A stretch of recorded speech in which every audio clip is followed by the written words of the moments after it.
Buenas tardes a todos. En esta oportunidad me toca describirles la anatomía de la región ventral del cuello. Para estudiar esta región vamos a definirla, ubicarla y determinar cuál es su función.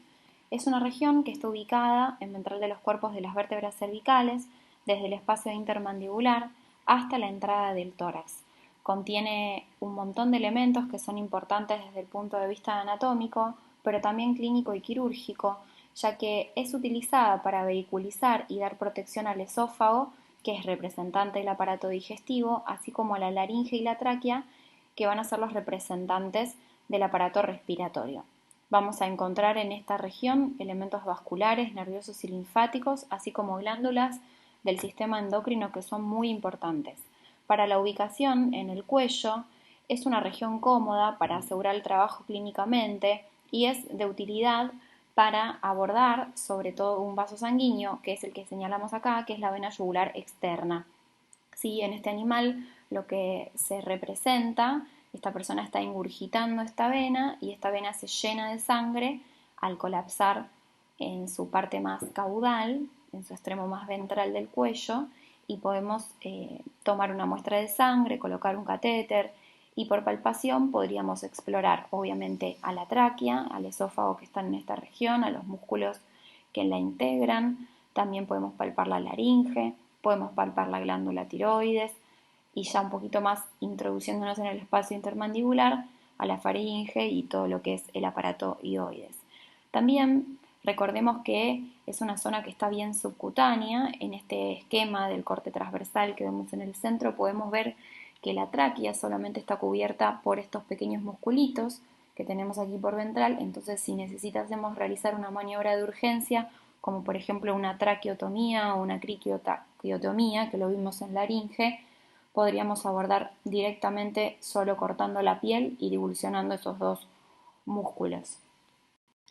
¿Cómo está compuesta, cómo está constituida esta región? La vamos a agrupar en un grupo de músculos que integran la región y vamos a ir reconociéndolos de a uno.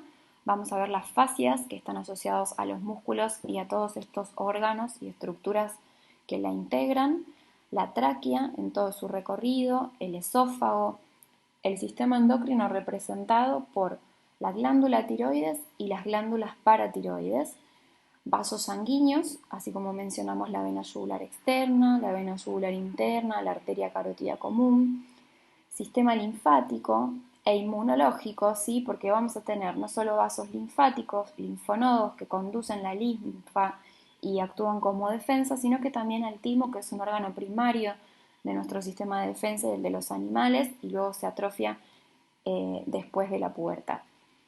Y nervios que integran la región, que son muy importantes, que conducen la inervación justamente que viene de la cabeza hacia el resto de las partes del cuerpo. Bien, en esta diapositiva vamos a empezar a estudiar los músculos que integran la región. El primer músculo que vamos a señalar es el músculo brachiocefálico. Está representado con un asterisco porque este músculo ya lo estudiaron en anatomía 1 como músculo común o músculo de la cintura escapular. Pero lo estudiamos al músculo brachiocefálico, que lo vemos acá representado con 1, este que está acá, porque va a formar parte de lo que es el límite dorsal de nuestro surco o gotera yugular. Luego tendemos al esternocefálico, lo tenemos representado en 2, al homohioideo, al esternohioideo, esternotiroideo y músculo largo del cuello. Todo lo que tenga externo, esternocefálico, esternohioideo, esternotiroideo, es porque su origen va a ser en el esternón. Acá estamos representando en el caballo el esternocefálico, en el perro el esternocefálico, y en la profundidad del esternocefálico vamos a ver al esternohioideo y esternotiroideo. El homohioideo en los perros está ausente y es un músculo más profundo, lo vamos a tener en medial de la vena yugular externa en el caso de los grandes animales. Y el músculo largo del cuello, si se acuerdan, es un músculo que continúa el ligamento longitudinal ventral de las articulaciones intercentrales de la columna vertebral en la zona tóraco-cervical, ¿sí? Justamente porque allí el ligamento se hace ausente y el músculo lo suple ya que es una región que tiene más movilidad y le va a permitir la flexión del cuello. El primer músculo que vamos a estudiar es el brachiocefálico, y dijimos que lo repasábamos en esta región anatómica porque si bien ya lo vimos en músculos comunes, porque justamente nos representa nuestro límite dorsal del surco yugular.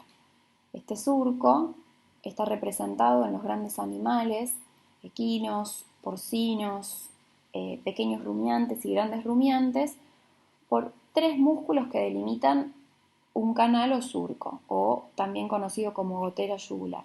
Pero en los pequeños animales no está presente. Y esto se debe que para formar una gotera, un surco o un canal necesitamos al menos de tres componentes que delimiten a esta vena.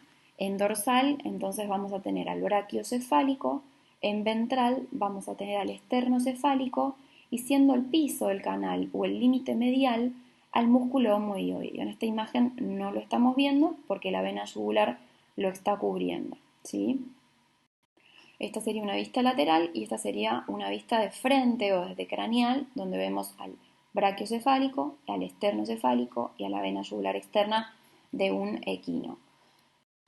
Recordamos que la vena yugular externa está formada por la afluencia de al menos dos venas. Una es la vena maxilar, que trae la sangre más profunda de lo que es la cabeza, ¿sí? Tanto del rostro, pero principalmente de las estructuras más profundas de la cabeza, y a la vena facial o linguofacial, si se quiere homologar con el tronco linguofacial arterial. Estas dos venas se juntan en caudal del ángulo de la mandíbula, ¿sí? En la región ventral del cuello y constituyen a la vena yugular externa, que va a drenar finalmente en la vena cava craneal, en el lado derecho del corazón, específicamente en el atrio derecho, esta vena cava craneal. Luego vamos a ver una imagen más adelante donde vemos cómo se forman estas venas yugulares. En esta imagen estamos viendo la representación del surco yugular, pero en un bovino, ¿sí? Con amarillo señalamos al brachiocefálico formando parte del límite dorsal del surco yugular, el esternocefálico formando el límite ventral y la vena yugular externa apoyada en el homohioideo, que no lo vemos porque es más profundo, ¿sí? Lo mismo en esta vista por craneal, brachiocefálico, esternocefálico y la vena yugular externa ahí en azul. En los carnívoros, en los pequeños animales, se dice que no hay un surco yugular, pero a pesar de ello, nosotros utilizamos la vena yugular externa de todas formas para tomar muestras de sangre, para hacer maniobras de cateterización en animales que son de pequeña talla, ¿sí? En los gatos, en las razas pequeñas o mastoid, como por ejemplo un caniche, es una vena de un calibre o un diámetro contundente, lo cual nos permite poder tomar una muestra abundante de sangre, sobre todo si el animal es tranquilo o está anestesiado. El surco no está formado porque si bien nosotros contamos con el brachiocefálico y el esternocefálico, no contamos con el homohioideo. Y si se fijan en la imagen de la izquierda, van a ver que la disposición de la vena va a estar sobre el esternocefálico y no entre los dos músculos. De esta forma es que la vena sigue siendo superficial y nosotros podemos abordarla, como ven en estas imágenes, pero no contenemos un canal tan delimitado como en las grandes especies. Bien, ahora sí vamos a reconocer los músculos que integran la región. El primero que les mencionamos era el brachiocefálico, que les dije que no pertenecía específicamente a la región, pero lo repasamos rápidamente para recordar su disposición. El músculo brachiocefálico va a, como el nombre lo dice, a ir del brazo a la cabeza y tiene dos porciones, ¿sí? Una es la cleidobraquial y otra es la cleidocefálica. Cleido es sinónimo de clavícula, cefálico de cabeza y braquial de brazo. Entonces, ya con el nombre del músculo sabemos que va del brazo a la cabeza y que estas dos porciones van a estar separadas por la intersección clavicular o el vestigio de clavícula. Ustedes saben que los animales domésticos que nosotros estudiamos no poseen clavícula, excepto los felinos, que pueden tener un vestigio clavicular. Pero en la disposición o la estructura de este músculo brachiocefálico podemos tener una especie de tejido fibroso que representa esa clavícula, esa intersección clavicular a la altura de la articulación del hombro o del encuentro, y es justamente de donde nacen estas porciones. La porción cleidobraquial va a ir justamente desde la intersección clavicular hasta la cresta humeral, ¿sí?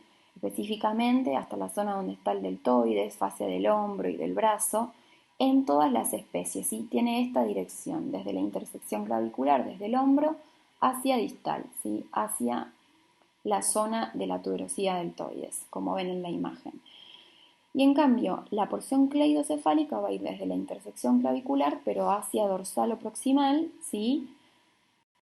Ya que va a ir hacia la cabeza. Dependiendo de a qué zona de la cabeza vaya, nosotros vamos a reconocer diferentes partes o porciones del mismo cleidocefálico. Una porción cleidomastoidea quiere decir que se va a estar insertando en la apófisis mastoides del hueso temporal, que va a estar presente en todas las especies. Una porción cleido-occipital, que solamente está presente en los rumiantes, acá dice bovinos, pero es en rumiantes en general. Se inserta en la cresta nucal, en el ligamento de la nuca, y también la porción cleido-cervical, que está solamente en los carnívoros, caninos y felinos, y se inserta en la línea media dorsal o en el rafe medio, o podríamos también señalar los procesos transversos de las vértebras cervicales.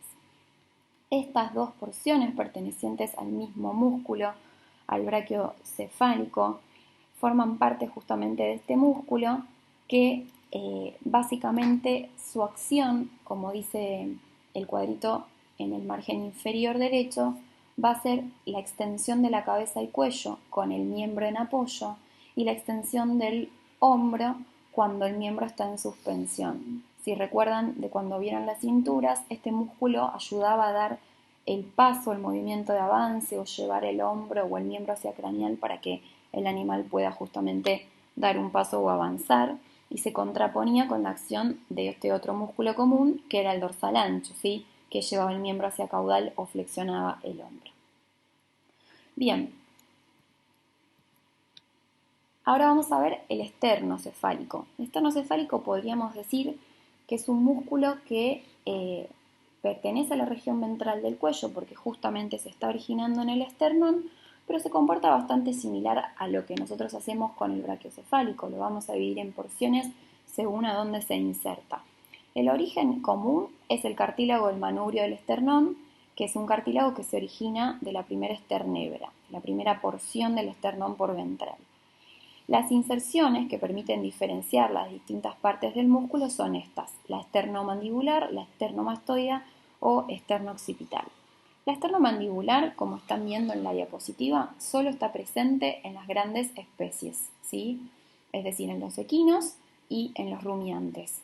Fíjense que en el equino es la única porción del esternocefálico que está presente, dirigiéndose desde el cartílago del manubrio del esternón hacia el ángulo de la mandíbula, hacia la rama de la mandíbula. Y en cambio, en los rumiantes se dirige más que nada hacia el cuerpo de la mandíbula, específicamente hacia la zona de la fosa más etérica en el mismo. En los rumiantes también contamos con la porción esternomastoidea, que va a ir hacia el proceso mastoides del hueso temporal.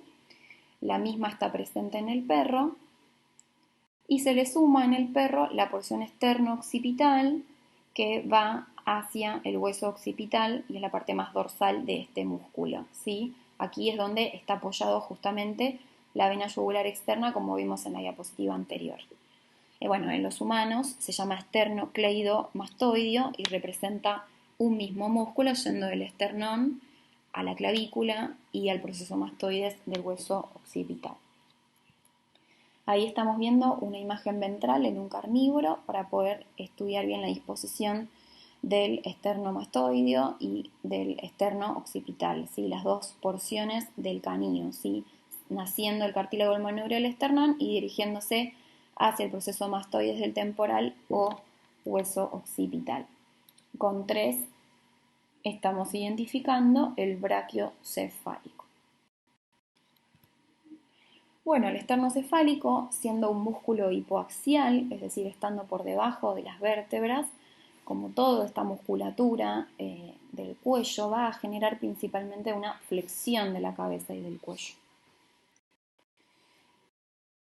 El músculo homohioideo es el tercer músculo que va a formar parte del surco yugular. Como dijimos, formaba el límite medial del surco yugular, es decir, que va a estar cubierto por la vena yugular externa y cubierto por los otros dos músculos.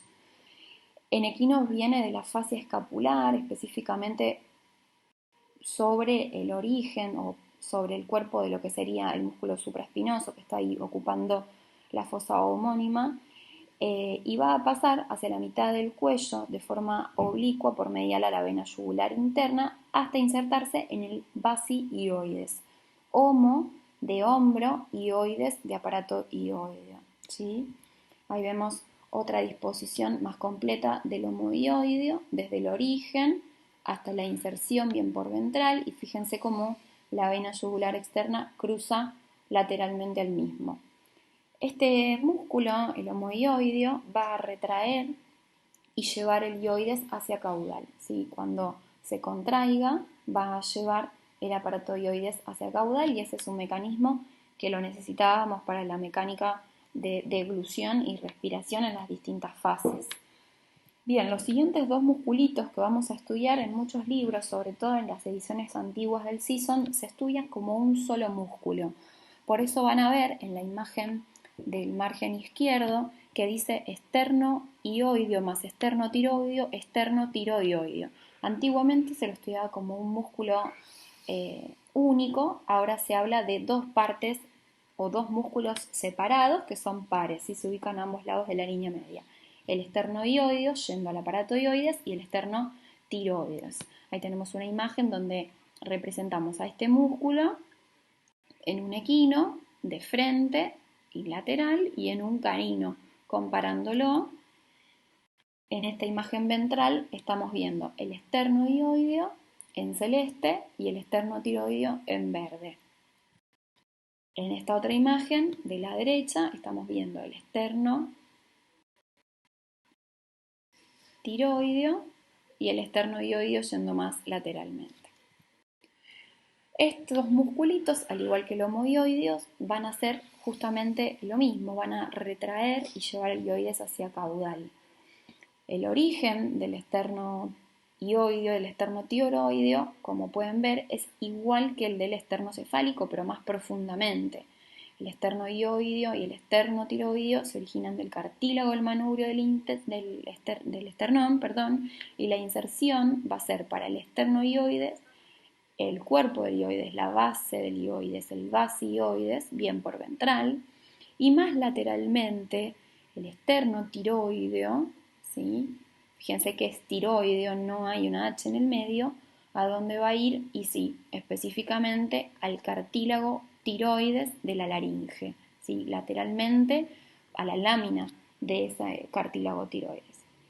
Por lo tanto, va a llevar el esternohioideo, el aparato hioides hacia caudal, pero el esternotiroideo va a llevar el aparato hioides y también la laringe hacia caudal. Al igual que el esternocefálico, al igual que la porción cleidocefálica del brachiocefálico, el esternohioideo y el esternotiroideo están inervados por el onceavo par craneano, que es el nervio espinal accesorio. Si recuerdan este par, está emergiendo el foramen yugular en la base del cráneo para permitir la inervación de varios músculos comunes, como ser el trapecio, y también estos músculos que están por ventral. Bien, acá estamos viendo otra imagen del esternohioideo, ¿sí? Y del este es el esternocefálico, esternohioideo, y el esternotiroideo más lateralmente. Nuevamente el esternohioideo, acá se seccionó y se cortó el esternotiroideo y por eso podemos ver la tráquea. ¿Por qué es importante esta imagen? Recuerden que estos dos músculos van a estar unidos por un rafe medio ventral, y cuando yo quisiera hacer una maniobra de urgencia, cuando tenemos una vía respiratoria superior obstruida, ya sea por un tumor, por un edema de glotis o por cualquier otra patología que no me permita intubar un animal en una urgencia, voy a acceder a la vía respiratoria para salvar la vida de ese animal por una traqueotomía o una cricotraqueotomía, ¿sí? En esa membranita que unía el cricoides con el tiroides por ventral o entre los cartílagos traqueales. Bueno, este músculo, el esternoioideo, es el que se separa en su rafe medio, no es que se cortan las fibras musculares, sino que se corta ese rafe medio que los mantiene unidos, se lo separa delicadamente con la tijera, es un músculo muy delgado y ahí se llega a visualizar directamente la tráquea, ¿sí? Es una incisión muy pequeñita que se hace para poder ingresar directamente hacia la vía respiratoria. Lo habrán visto en las películas con una Bic o un sorbete, pero bueno, en la realidad eso no es así. Se hace en un quirófano con maniobras estériles y cánulas específicas para realizar esta maniobra quirúrgica. Bien, y el último músculo de la región, que en realidad es un músculo compartido con la columna vertebral, porque ya lo estudiamos en la parte de articulaciones de la columna, en anatomía 1, es el músculo largo del cuello. El músculo largo del cuello se ubica en ventral, ¿sí? Es un músculo par, está a ambos lados de la columna, pero por ventral de los cuerpos de las vértebras cervicales y de los procesos transversos de las mismas, ¿sí? Va a dirigirse desde las primeras vértebras torácicas hacia las vértebras cervicales, terminando en el tubérculo ventral del atlas. Como les dije antes, es la continuación del ligamento longitudinal ventral, ese que estaba uniendo los cuerpos vertebrales por ventral en las articulaciones intercentrales, y como lo vemos en el cartelito de abajo, su acción principal va a ser la de flexionar el cuello, ya que es un músculo hipoaxial. Siendo un músculo hipoaxial, sabemos que la inervación va a estar dado por ramas ventrales de los nervios espinales. Bien, y aprovecho esta imagen, que es un corte transversal del cuello, donde nosotros podemos integrar y resumir un poco esta región, ¿sí? Vemos acá la vértebra cervical, el músculo largo del cuello a ambos lados, músculo par, la tráquea, el esófago, esta es la arteria carótida, todavía esto no lo vimos, pero fíjense cómo se disponen todos los músculos en relación a estas estructuras. Por acá el brachiocefálico, formando el límite dorsal del surco yugular. Este sería el esternocefálico y este sería el homoioideo. ¿Ven cómo se delimita un canal que contienen estos tres músculos a estos vasos? Y bien por la línea media ventral vamos a tener al esternoioideo y más lateralmente al esternotiroideo. Bien, las fascias de esta región básicamente son tejido conectivo, ¿sí? Que va a desdoblarse para poder contener, delimitar y fijar a todas estas estructuras. Vamos a tener una lámina superficial que se va a continuar cranealmente con la fascia parotidia, caudalmente con la de la región del brazo, y va a permitir la inserción del músculo cutáneo del cuello, ¿sí? Todo el platisma y todo ese músculo que deben haber estudiado en anatomía 1 con la musculatura común. Va a desdoblarse para permitir también la inserción y envolver al músculo esternocefálico, cleidocefálico y trapecio que están ubicados en esa zona. Las más importantes son la pretraquial y la prevertebral. La pretraquial va a cubrir a los músculos ventrales, a la tráquea y a los músculos caudales del aparato ioides o la porción caudal del aparato ioides, y la lámina prevertebral va a ser la que esté ubicada en dorsal de la tráquea y el esófago, cubriendo el músculo largo del cuello. Ahora lo vamos a ver en una imagen. Otra estructura que depende también de la fascia cervical, de este tejido conectivo especializado del cuello, es la vaina carotidia, que envuelve a la arteria carótida común y a las estructuras que la acompañan, como ser el tronco vago simpático, formado por el tronco simpático y el nervio vago a ambos lados, y también a la vena yugular interna en las especies que la posean, porque en los equinos esta vena está ausente. Íntimamente relacionada a esa vaina carotidia, específicamente por ventral a la misma, el nervio laringio recurrente, no dentro de la vaina, sino fuera. Acá estamos viendo un esquema de estas láminas de fascia, ¿sí? La prevertebral, esta que les decía que está por dorsal de la tráquea y del esófago cubriendo el músculo largo del cuello, la vaina carotidia como componente también de la fascia, cerrando acá, esto es un corte transversal de un equino, entonces nosotros estamos viendo la tráquea del equino, el esófago, por ende esto es izquierdo y esto es derecho, los músculos de la región y con línea punteada en verde se señalan las láminas de fascia, ¿sí? Como les señalé recién, la prevertebral, la vaina carotidia, sujetando a la arteria carótida como un tronco vago simpático en esta especie, y también fijando, pero por fuera de la vaina, al nervio laringeo recurrente. Y esta lámina, que es la pretraquial, que va a estar fijando a los músculos esternoioideo, esternotiroideo, esternocefálico y cleiocefálico. Otra imagen del corte transversal, un poco, este es un esquema, es un dibujo del popesco, representa la disposición de los músculos y de las láminas en amarillo. Bien, vamos a continuar con las estructuras o vísceras tubulares que va a contener esta región. La primera es la tráquea.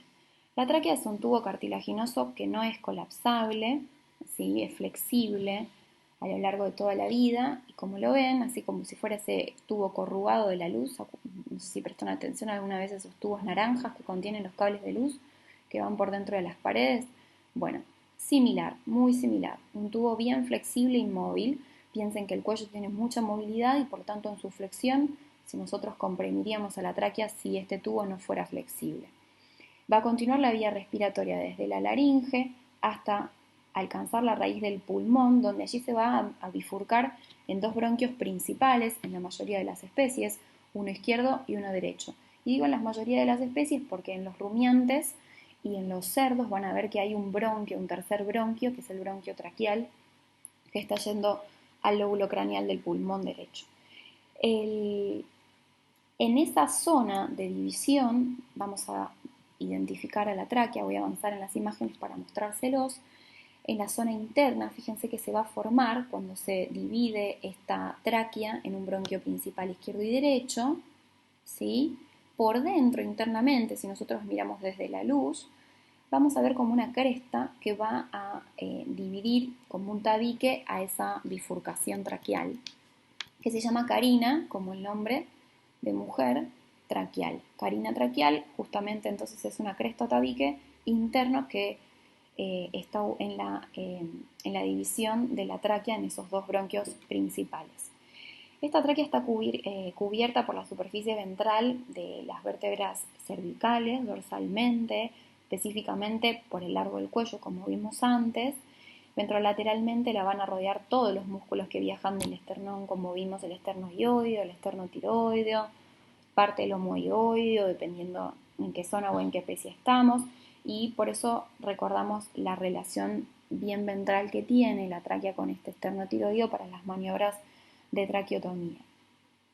Va a tener mucha relación a lo largo de todo este trayecto con el esófago, ¿sí?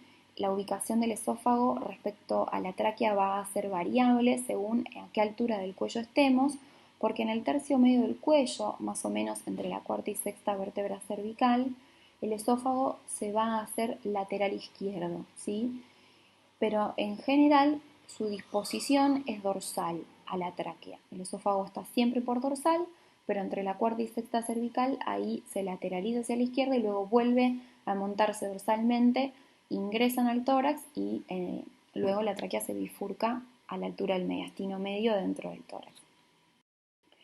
Esta tráquea, como vemos en la imagen central, está formada por una sucesión de anillos cartilaginosos, que son anillos hialinos incompletos en dorsal, que van a estar cubiertos por una túnica adventicia por fuera, ¿sí? Es el tejido conectivo que lo rodea por fuera, y una túnica mucosa por dentro. ¿Cómo va a ser la mucosa? Como vimos en laringe, de tipo respiratorio, ¿sí? Un epitelio cilíndrico ciliado alto, pseudoestratificado, que va a tener justamente esas cilias que van a permitir la formación de mucina y de moco para lubricar, calentar, humedecer el aire que está ingresando, pero también para limpiarlo de todas las partículas extrañas que pueden llegar a ingresar con el mismo. Si bien en la cavidad nasal y en los senos paranasales y en todo el aparato respiratorio superior, básicamente nos encargamos de eso, de limpiar el aire. En la tráquea también tenemos gran cantidad de cilias. Por dorsal van a ver, dependiendo de la especie, un músculo que va a cerrar esta abertura dorsal que se llama músculo traqueal. El músculo traqueal es músculo liso que cierra dorsalmente el anillo traqueal. Cada uno de estos anillos traqueales va a tener su propio músculo traqueal. Y eso es lo que hace que este músculo pueda colapsarse, ¿sí? No colapsarse, perdón, pueda ser flexible, mejor dicho, y pueda modificar su diámetro dependiendo de la entrada de aire. Los equinos vimos anteriormente que los cartílagos se solapan, ¿sí? Se superponen uno sobre otro. En un bovino, como ven, queda una abertura pequeña y en los carnívoros la abertura es mucho más amplia, ¿sí? Y el músculo traqueal va a estar por dorsal. En cambio, en los ungulados, fíjense que el músculo traqueal es más bien interno. Los anillos traqueales están unidos también por esa adventicia y tejido conectivo que tiene fibras elásticas que los mantiene unidos, que se llama membrana traqueal, justamente es esa la que se perfora en la traqueotomía.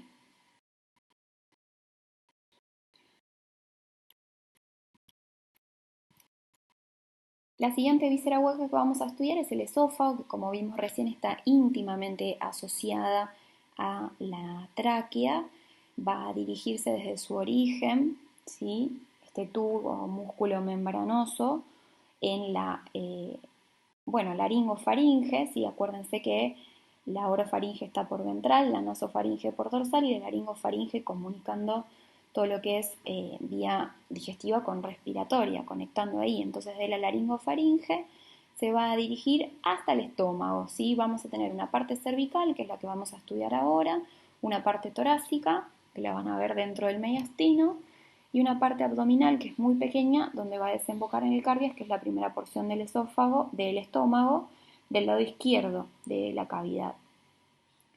La parte cervical, que es la que nos interesa en este momento, recuerden que en el tercio del medio del cuello, sobre todo bien notorio en los equinos, más o menos a la altura de la cuarta sexta cervical, se lateraliza hacia la izquierda. Y esto es importante porque muchas veces en las maniobras de sondaje, cuando nosotros queremos introducir algo tan básico como un antiparasitario o queremos realizar una maniobra de exploración a través de un endoscopio, necesitamos palpar e identificar el lateral izquierdo para poder justamente evidenciar esa disposición del mismo. Bien, luego se va a hacer dorsalmente, nuevamente se va a posicionar en dorsal de la tráquea para llegar justamente a ingresar el tórax y atravesar toda la cavidad torácica por dorsal a la tráquea hasta atravesar el hiato esofágico en el diafragma.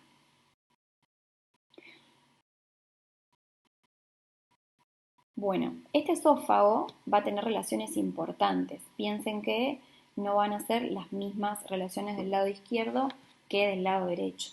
Del lado siempre va a tener relación dorsal con la tráquea, lateral izquierdo a este nivel, va a tener relación medial respecto al músculo homoioideo en las especies que lo tenga, va a estar apoyado sobre él la vaina carotidia izquierda, no así la vaina carotidia derecha. Obviamente va a tener vinculación con la glándula tiroides, que ahí la vemos posicionada en relación a la tráquea.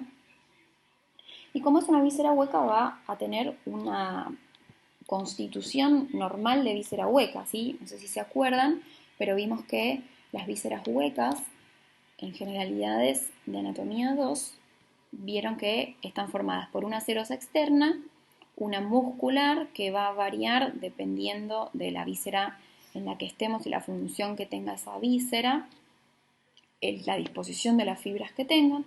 En el esófago son principalmente fibras de tipo longitudinales. Luego viene la submucosa, donde están las glándulas, donde están los nervios y los vasos, y finalmente la mucosa, que tiene un epitelio de tipo digestivo, ¿sí? En general es escamoso estratificado, y en los herbívoros llega a ser hasta queratinizado, ¿sí? Cornificado. ¿Por qué es esto y por qué esta diferenciación y tanta importancia que le damos a esto? Tenemos que tener en cuenta que las especies domésticas que nosotros estudiamos tienen diferentes hábitos alimenticios. Entonces, es importante conocer qué tipo de músculo va a constituir el esófago. En los perros y los rumiantes, el esófago va a estar constituido principalmente de músculo estriado. Sobre todo en los rumiantes, toda la estructura esofágica va a ser músculo estriado, justamente porque tienen ese hábito que es la rumia, que es regurgitar el alimento para remasticarlo, triturarlo un poco más y luego lo vuelven a tragar. Bueno, en las pequeñas especies y en los equinos, solo la primera porción o los primeros 2/3 más craneales, los 2/3 más craneales del esófago, van a ser de tipo estratificado, de, sí, eh, esquelético, digamos, y estriado, no me salía la palabra, perdón, es músculo estriado, y en el tercio caudal, estamos hablando del esófago cervical siempre, va a ser músculo liso. El resto del esófago siempre de músculo liso en relación a lo que es el tórax y la desembocadura en el estómago.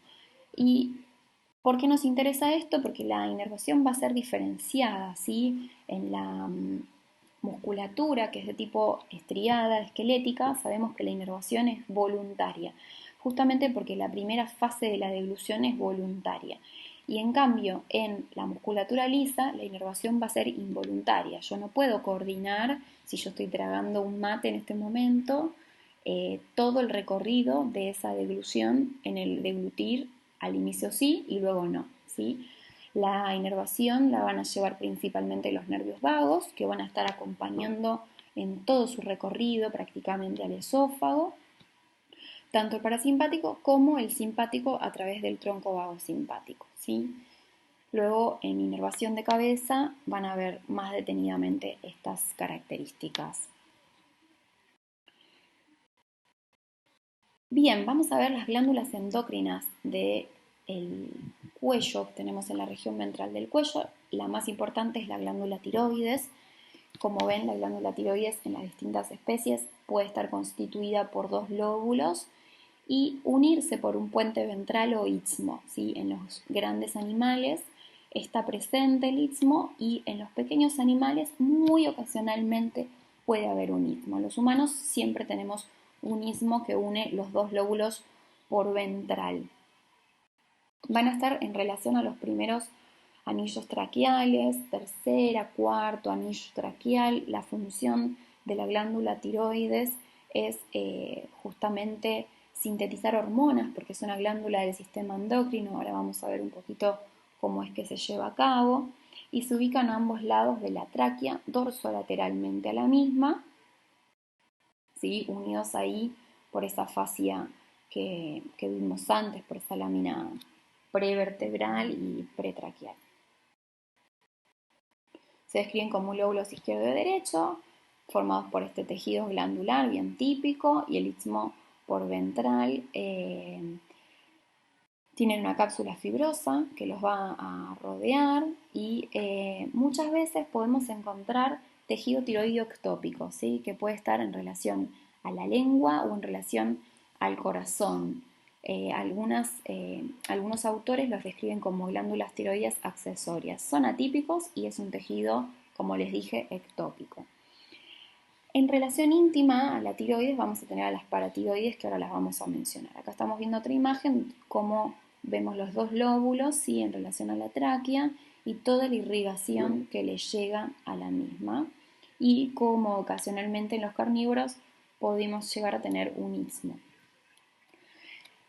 ¿Se acuerdan de generalidades de neuroendocrinología cuando hablábamos de que el sistema neuroendocrino está trabajando en conjunto, ¿sí? En equipo? Tenemos un sistema nervioso central que va a enviar un estímulo o inhibición a través de neurotransmisores y le van a conducir una orden al hipotálamo. Ese hipotálamo va a liberar hormonas liberadoras que le mandarán una orden a la hipófisis y esa hipófisis hormonas tróficas que sintetizarán algunas glándulas periféricas.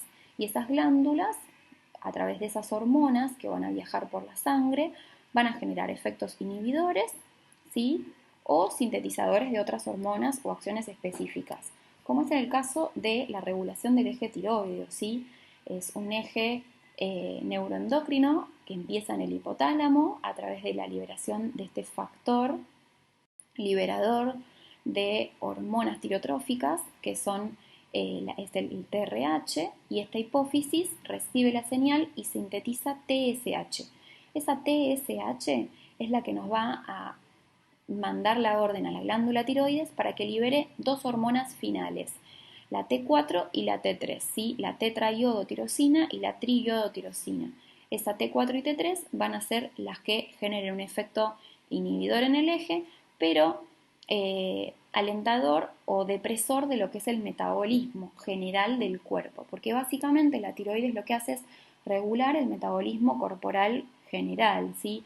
Cuando tenemos bajos niveles de hormona tiroidea, tenemos un paciente hipotiroideo, como vemos en la foto, un perrito que va a estar todo el tiempo echado, que va a estar tendiendo al sobrepeso, con su piel fina, que tiende a la hiperpigmentación, a la sequedad, a resquebrajarse, a tener dermopatías, patologías de la piel y demás. Va a ser un perro sedentario y gordo aunque coma lechuga. Y en los gatos es mucho más común el hipertiroidismo, es decir, que vamos a tener un exceso en la liberación de estas hormonas y vamos a tener un exceso en la actividad metabólica. Por ende, el animal va a comer todo el día y va a estar súper flaco, va a tener esta mirada así de ojos saltones e hiperactividad, taquicardia, taquipnea y todas las funciones donde trabajan estas hormonas. Fíjense que principalmente sus tejidos diana o tejidos efectores son el corazón, el hígado, el hueso, el sistema nervioso. Esto lo van a ver en fisiología, pero simplemente quería comentarles a modo de anécdota de qué se encarga la tiroides. Las paratiroides son dos pares de glándulas, en general son 4, se pueden describir hasta 8 en los humanos, que tienen esta ubicación, ¿sí? Una más craneal y otra más caudal a ambos lados de los lóbulos. Se habla de paratiroides externa e interna, ¿sí? Y ecográficamente algunas veces con buenos equipos se pueden estudiar, se pueden ver y visualizar y hasta incluso suelen tener patologías.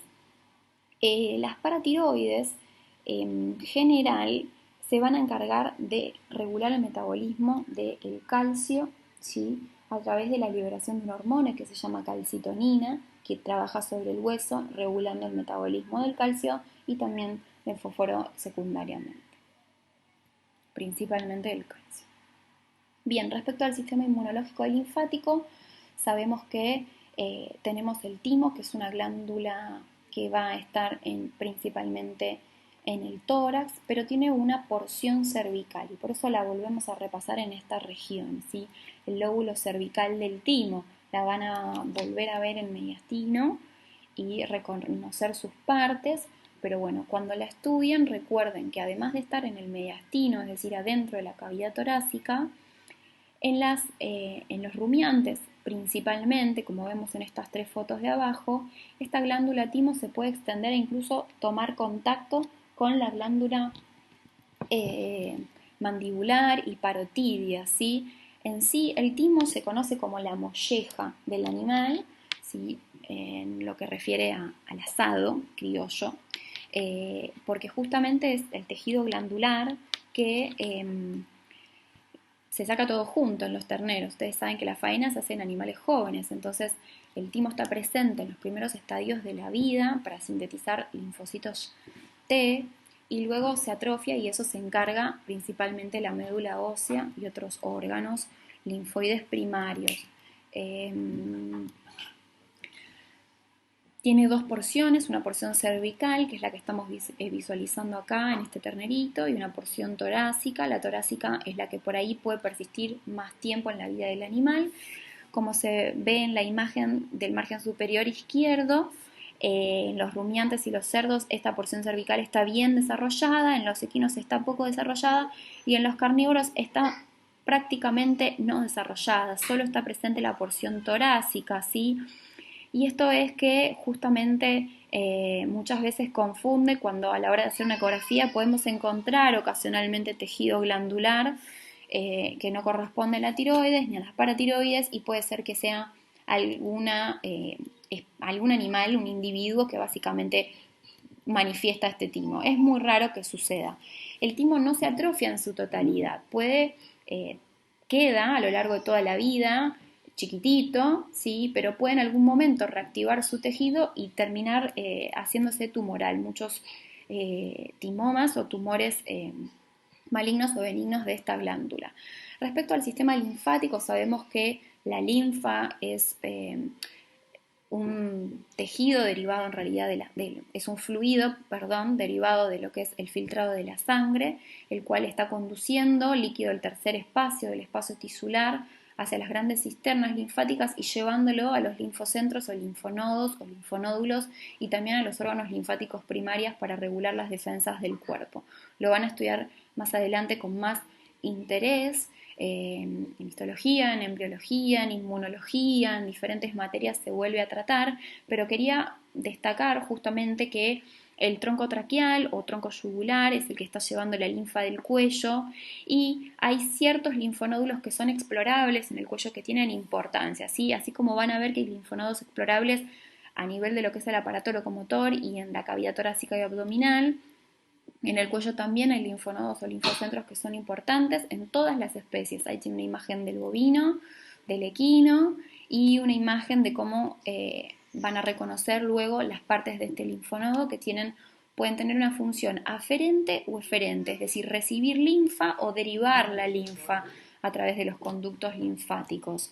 En el cuello, el más importante, por lo menos en pequeños animales, es este que ven, el linfonodo mandibular, que está debajo de la glándula mandibular en relación a la cabeza, pero íntimamente asociado a él, hacia caudal, tienen dos pares de linfonodos que son los linfonódulos retrofaringios, hay uno lateral y uno medial, que suelen muchas veces ingurgitarse, reaccionar, no ingurgitarse, perdón, volverse activos, ¿sí? Agrandarse cuando alguna patología en la zona los está afectando y se vuelven reactivos, ¿sí? Bueno, vasos sanguíneos, ya vamos terminando con este tema. Los vasos sanguíneos, les voy a mencionar los más importantes porque en realidad ustedes van a tener una clase de grandes vasos, pero simplemente recordarles que los vasos más importantes en el cuello son la vena yugular y la arteria carótida, ¿sí? ¿De dónde vienen la vena yugular y la arteria carótida? Bueno, la arteria carótida va a venir del tronco brachiocefálico, ¿sí? En el corazón.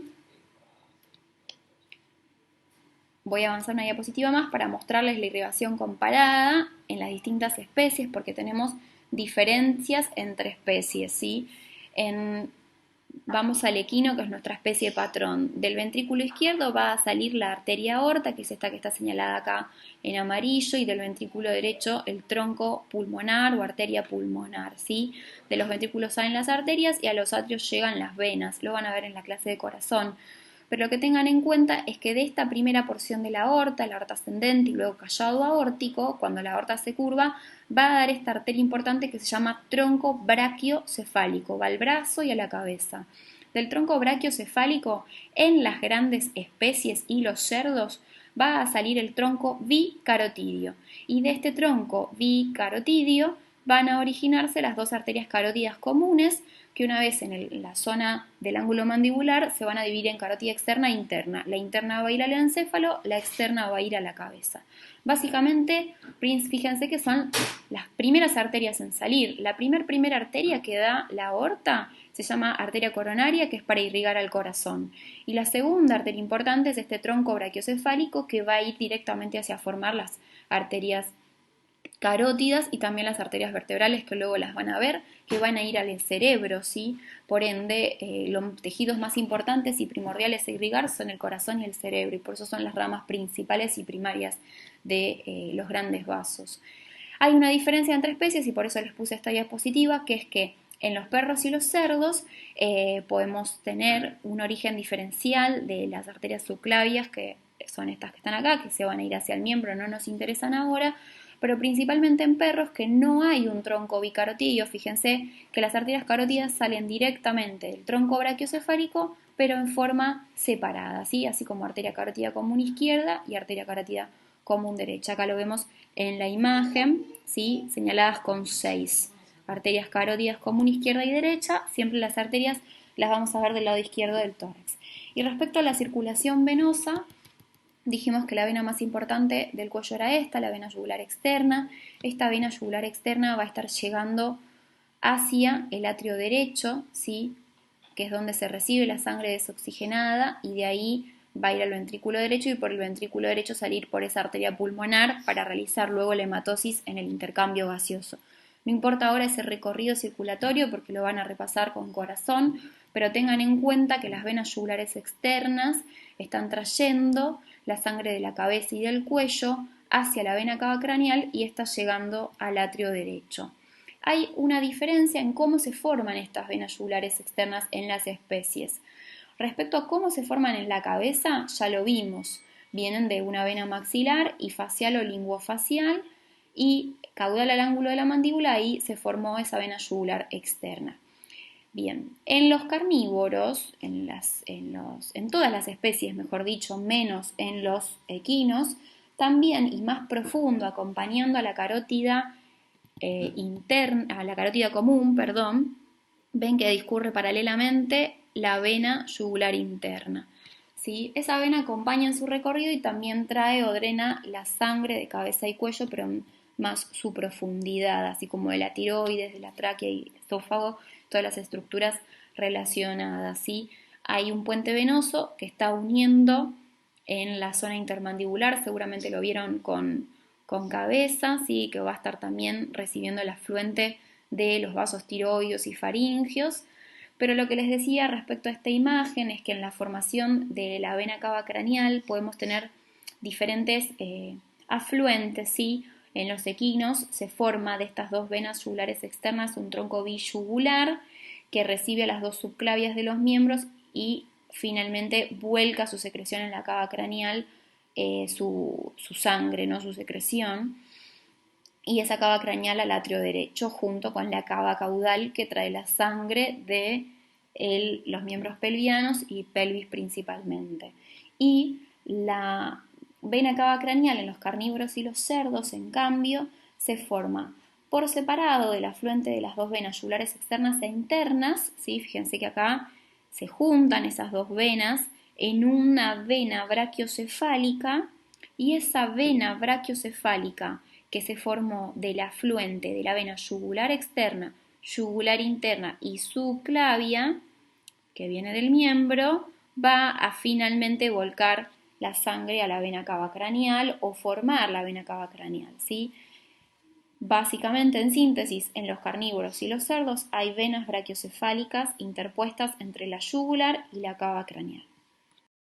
Y por último, para concluir, los nervios de la región son el tronco vago simpático y el nervio laringio recurrente como nervios principales, pero también vimos que tenemos el origen y la formación de los nervios frénicos que van a inervar al diafragma, en paredes del tórax, lo van a repasar, sale de las últimas vértebras, de los últimos nervios espinales ventrales, ramas ventrales de los nervios espinales cervicales, y nervio espinal accesorio que vimos que también está, si bien viniendo desde el cráneo como un par craneano, generando esas ramas musculares para inervar, como ven acá en la imagen, a la musculatura común, trapecio, romboides, cleidocefálico, esternocefálico, esternoioideo, esternotiroideo, esos músculos de la región que estudiamos antes. Bien, el más importante es el tronco vago simpático, ¿sí? Los dos nervios vagos emergen del cráneo por los forámenes yugulares y una vez que descienden formaron el plexo faríngeo, dieron ramas para, como vieron, lengua, faringe, laringe, porque dan los nervios laringios craneales. Se va a unir con el tronco o el componente simpático y formar el tronco vago simpático, que como vimos anteriormente, este tronco a la altura del tórax se va a separar en un componente simpático que va a ir adentro del tórax y un componente vagal que va a originar a los nervios laringeos recurrentes que van a recurrir a la laringe, ¿sí? Van a tener una clase especial de esto, yo solamente quiero hacerles una mención de qué nervios están en esta región, ¿sí? Tronco vago simpático, las ramas de estos nervios vagos, principalmente para el plexo faríngeo, para la laringe como nervio laringio craneal y los nervios laringeos recurrentes. Recuerden que el nervio laringio recurrente izquierdo da vuelta en el mediastino craneal, que es aquí donde estamos. ¿Sí? Esta es una imagen del corazón, del lado izquierdo del tórax. Se sacaron los pulmones y estamos viendo el corazón, ¿sí? Se abrió el mediastino, estamos adentro del mediastino, y acá estamos viendo la aorta, ¿sí? El tronco brachiocefálico, ¿sí? Bueno, en el callado aórtico ahí pega la vuelta, fíjense bien el nervio vago, da el nervio laringio recurrente y ahí el nervio laringio recurrente pega la vuelta para ir dirigirse hacia la laringe como nervio laringio caudal del lado izquierdo. Y del lado derecho lo mismo, pero lo hacía en relación al tronco costocervical, sí que es un vaso de menor calibre y de ahí la implicancia de la patología de hemiplegia laringe izquierda más frecuente. Bien, lo mismo, pero para reconocer un poco más el recorrido con un esquema del dibujito de los nervios vagos dentro del tórax y recordar las ramas del nervio espinal accesorio o onceavo par para todos los músculos que mencionamos antes. Y finalmente los nervios frénicos que se van a dirigir a inervar al diafragma, el izquierdo y el derecho, pero se están originando de esta región, ¿sí? De las últimas vértebras cervicales, C5, C6, C7, y van a permitir justamente la inervación del diafragma, que es el principal músculo inspirador. Bueno, acá estamos viendo un corte transversal para hacer un repaso anatómico y un cierre de la unidad en tres especies distintas, las especies que más estudiamos, equino, bovino y canino. Me voy a centrar en esta del bovino, que se ve un poco mejor, ¿sí? La vértebra cervical, músculos largos del cuello, músculo brachiocefálico, músculo esternocefálico, ¿sí?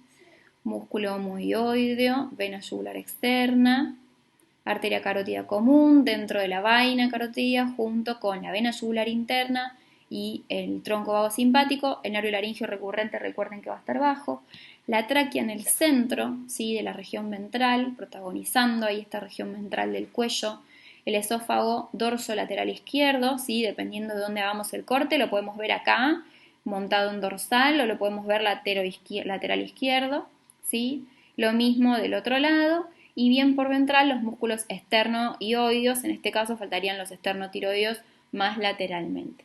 Lo mismo para un preparado de un canino y para un preparado de un equino, acá se señala a qué altura se realizó el corte y el esquema más superficial de la región del equino. Bien, me tomé el atrevimiento de colocarles unas imágenes, yo me dedico al diagnóstico por imágenes, entonces me apasiona un poco esto y quería mostrarles y enseñarles la importancia de esta región, así como les dije, no solo para poder evaluar esófago, tráquea, tiroides. Bueno, para tiroides es difícil, son más histológicas porque están metidas, como vieron, adentro de la estructura de la glándula tiroides. Piensen que una glándula tiroides en un perro de talla media mide 1,5 centímetros a 2 como mucho de largo, ¿sí? Es un porotito, es muy chiquitita.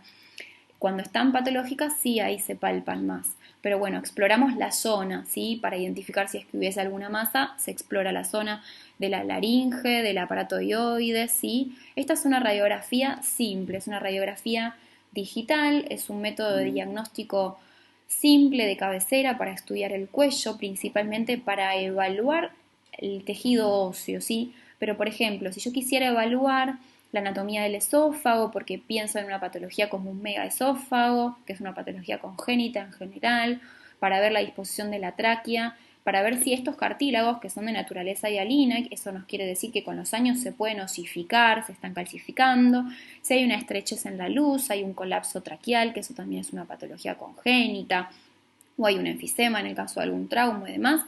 Radiografía simple me permite evaluar no solo la anatomía de la región de la columna cervical, los huesos, los espacios intervertebrales y la médula espinal, sino que también todos los tejidos blandos y vísceras que están en esta región, ¿sí?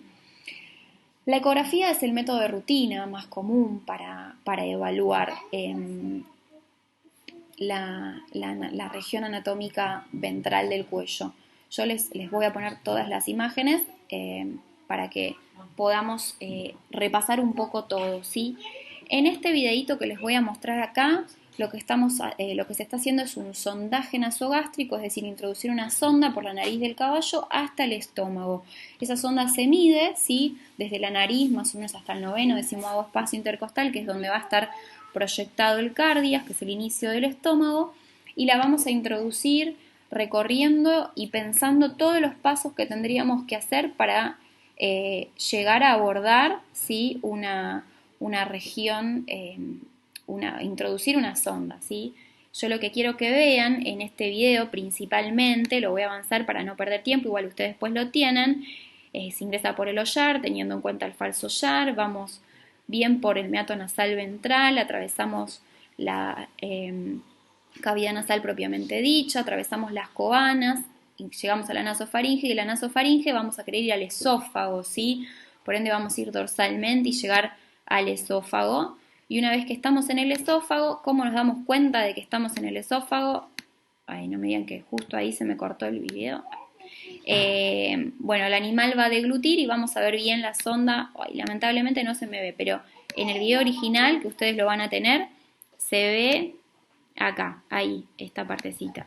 Esto es lo que me interesa. Fíjense que como él introduce la sonda, cuando el animal traga, fíjense cómo se ve del lado izquierdo primero que empieza a tragar y la sonda está pasando por el esófago, que va a tener resistencia porque piensen que es una víscera hueca que su luz va a estar estrechada. ¿Ven ahí cómo se ve el movimiento de la sonda? Y pasó la sonda, que es como una manguera, ¿sí? Bueno, la podemos palpar y la podemos ver, y de esta forma nosotros nos damos cuenta que la sonda se está introduciendo bien. Esto es una maniobra de rutina en animales grandes, ¿sí? Principalmente en los caballos para dar un antiparasitario y demás. La ecografía es un estudio de rutina en animales pequeños para evaluar principalmente la anatomía de la tiroides y de las paratiroides, ¿sí? Dominique Pennick es una veterinaria francesa ecografista que la verdad que es una eminencia en lo que ella hace, y lo que estamos viendo es un video de su libro donde se señalan los lóbulos tiroideos. Acá estamos en un corte transversal, vemos la tráquea, vemos músculos, ¿sí? El músculo se ve un poco más gris oscuro, hipocoico, y ahí se señala, ven con la flechita, la proyección de la glándula tiroides entre la arteria carótida común, este lado derecha. La glándula queda entre la carótida y la tráquea, así como deberíamos verlo, ¿sí? Esto es ventral, esto es dorsal. Entonces, laterodorsalmente, ahí vemos un lóbulo y del otro lado veríamos el otro lóbulo. Ahí se le puso Doppler, el Doppler mide la velocidad de la sangre, el flujo sanguíneo, y por eso estamos viendo que se llenaba de color tanto la arteria carótida, voy a ir un poquito para atrás, como la vena yugular externa, que está más lateralmente. ¿Ven acá? Esa es la vena yugular externa. El color rojo-azul no representa sangre venosa o sangre arterial, sino que representa si se aleja o se acerca al transductor la sangre. Ahí se ve el esófago, podemos también evaluar la anatomía del esófago. Si el animal deglute va a tragar un poquito de saliva con gas, entonces vamos a ver esas reverberancias, esas burbujitas blancas ecogénicas en la ecografía. También podemos poner Doppler para estudiar, esta es la glándula tiroides en su eje longitudinal, ven que es como una chauchita, es una estructura fusiforme, pequeña, ¿sí? Que está estandarizado el tamaño que tiene que tener, y nosotros tenemos que evaluar si justamente tiene o no el tamaño adecuado para la talla, si está agrandado, si tiene alguna patología. Ahí se señala con la flecha la paratiroides, ¿sí? Esto es ciencia ficción, chicos, o sea, tener un equipo que permita ver una paratiroides quiere decir que es un equipo de alta gama, con un transductor de mucha frecuencia, y ahí sí podríamos llegar a evaluarla. Vemos la tráquea, la sucesión de anillos traqueales, ¿sí? El ultrasonido no se lleva bien con el cartílago, el hueso y el aire, y por ende no se ve muy bien, pero fíjense que el tejido blando se ve todo. Ahí estamos viendo el músculo largo del cuello y las vértebras, ¿sí? Estas son vértebras, este es el músculo largo del cuello, esa es la carótida, que si le pone Doppler ahí ven cómo se pinta la sangre. De nuevo la tráquea tiene aire, por eso se ve negro, porque el ultrasonido no la atraviesa. En cambio, cuando vemos tejido blando o líquido, podemos ver bien la carótida del otro lado. Por acá se va a señalar nuevamente el lóbulo tiroideo derecho en este corte transversal. ¿Sí? Todos estos son músculos. ¿Qué músculo podría ser? Piensen en relación a esta carótida. No hay homoioide en el perro.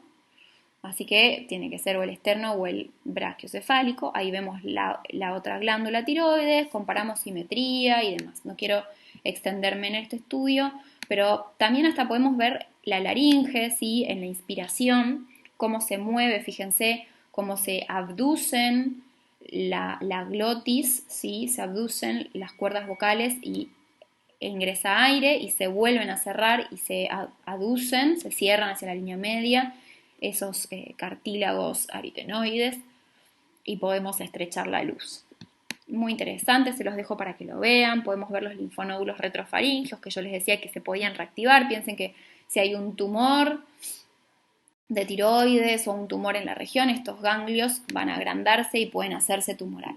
Bueno, y también les dejé unos casos patológicos como para que vean cómo se ve una glándula paratiroides patológica, ¿sí?